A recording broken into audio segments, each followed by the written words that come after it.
ಈ ಬಗೆಯ ದಂಟಿನ ಸೊಪ್ಪಿನ ಪಲ್ಯ ಮಾಡ್ತೀನಿ ಅಂದರೆ ಯಾರು ಬೇಡ ಅಂತಾರೆ ಹೇಳಿ. ಸೊ ಒಂದ್ಸಲಿ ನೀವು ಮಾಡಿದ್ರೆ ನೀವು ಪದೇ ಪದೇ ಮಾಡ್ಕೊಂಡು ನೀವು ತಿಂತೀರಾ. ಅಷ್ಟು ಚೆನ್ನಾಗಿರುತ್ತೆ, ಅಷ್ಟು ರುಚಿಕರವಾಗಿರುತ್ತೆ, ಅಷ್ಟು ಆರೋಗ್ಯಕರ, ಹಾಗೆ ದೇಹಕ್ಕೆ ತುಂಬ ತಂಪು. ಹಾಯ್ ಎಲ್ಲರಿಗೂ, welcome back to Shruti Nagaraj YouTube channel, your foodie friend next door. So ಇವಾಗ ನಿಮ್ಗೆ ಆಲ್ರೆಡಿ ಗೊತ್ತಾಗಿದೆ ನಾನು ಯಾವ ರೆಸಿಪಿ ತೋರಿಸ್ಕೊಡ್ತಾ ಇದ್ದೀನಿ ಅಂತ. ಅದೇ ದಂಟಿನ ಸೊಪ್ಪಿನ ಪಲ್ಯ.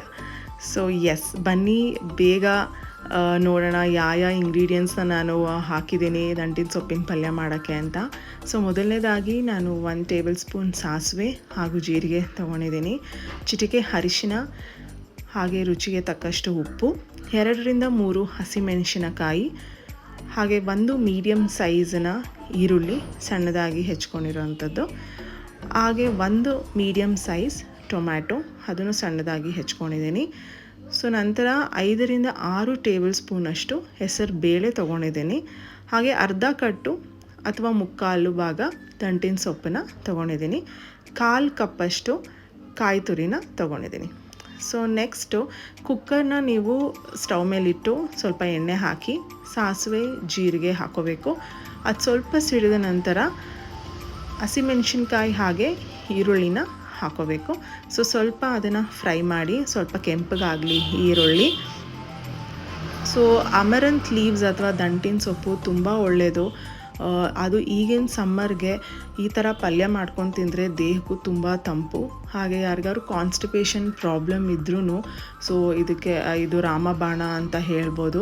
ಯಾರಿಗಾರು ತುಂಬ ಹೀಟ್ ಆಗುತ್ತೆ ಸಮ್ಮರಲ್ಲಿ, ಸ್ವಲ್ಪ ಜನಕ್ಕೆ ಬಾಡಿ ನೀವು ಎಷ್ಟೇ ಇದು ಮಾಡ್ತೀರೋ ಸ್ವಲ್ಪ ಹೀಟ್ ಆಗುತ್ತೆ, ಹಾಗೆ ನಮಗೆ ಫೈಬರು ಬೇಕು. ಸೊ ಅದಕ್ಕೋಸ್ಕರ ನೀವು ಈ ಥರ ದಂಟಿನ ಸೊಪ್ಪಿನ ಪಲ್ಯ ಮಾಡ್ಕೊಂಡು ತಿಂದರೆ ದೇಹನೂ ತಂಪಾಗುತ್ತೆ, ನಿಮ್ಗೆ ಆರೋಗ್ಯನೂ ಚೆನ್ನಾಗಿರುತ್ತೆ. ಸೊ ನೆಕ್ಸ್ಟ್ ನಾನು ಟೊಮ್ಯಾಟೋನ ಹಾಕೋತಾ ಇದ್ದೀನಿ, ಆಮೇಲೆ ಚಿಟಿಕೆ ಅರಿಶಿನ ಹಾಕೋತಾ ಇದ್ದೀನಿ. ಸೊ ನೀಟಾಗಿ ಎಲ್ಲ ಫ್ರೈ ಮಾಡ್ಕೊಳ್ಳಿ. ಅದಾದಮೇಲೆ ಹೆಸ್ರು ಬೇಳೆನ ನೀವು ಒಂದ್ಸಲಿ ವಾಶ್ ಮಾಡಿಬಿಟ್ಟು ನೀವು ಹಾಕ್ಕೊಳ್ಳಿ. ಸೊ ಯಾಕಂದರೆ ಧೂಳೆಲ್ಲ ಇರುತ್ತೆ ಅಂತ ಹೆಸ್ರು ಬೇಳೆನ ನಾನು ವಾಶ್ ಮಾಡ್ತೀನಿ. ಸೊ ನೆನೆಸೋದು ಏನೂ ಬೇಡ ನೀರಲ್ಲಿ, ಸುಮ್ಮನೆ ವಾಶ್ ಮಾಡಿ ಅದನ್ನು ಡೈರೆಕ್ಟಾಗಿ ಕುಕ್ಕರ್ಗೆ ಟ್ರಾನ್ಸ್ಫರ್ ಮಾಡ್ಕೊಳ್ಳಿ.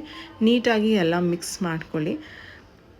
ಅದರ ನಂತರ ಸೊಪ್ಪನ್ನ ನಾನು ಸಣ್ಣದಾಗಿ ಹೆಚ್ಕೊಂಡಿರೋದನ್ನ ಟ್ರಾನ್ಸ್ಫರ್ ಮಾಡ್ತಾಯಿದ್ದೀನಿ. ಸೊ ಫಸ್ಟ್ ನೀವು ಸೊಪ್ಪು ತಂದಾಗ ಗೊತ್ತೇ ಇರುತ್ತೆ, ಅದು ನೀಟಾಗಿ ಸೋಸ್ಕೋಬೇಕು. ಅದಾದಮೇಲೆ ವಾಶ್ ಮಾಡಬೇಕು 1-3 ಸಲ, ಯಾಕಂದರೆ ಮಣ್ಣು ಎಲ್ಲ ಇರುತ್ತೆ ನಿಮಗೆ ಗೊತ್ತಿರೋದು. ಸೊ ಅದನ್ನು ನೀಟಾಗಿ ಎಲ್ಲ ವಾಶ್ ಮಾಡಿ ಸಣ್ಣದಾಗಿ ಹೆಚ್ಕೊಂಡು ಕುಕ್ಕರ್ಗೆ ಹಾಕ್ಕೊಳ್ಳಿ. ನಂತರ ನೀಟಾಗಿ ಅದನ್ನು ಮಿಕ್ಸ್ ಮಾಡೋ ಅಂಥದ್ದು.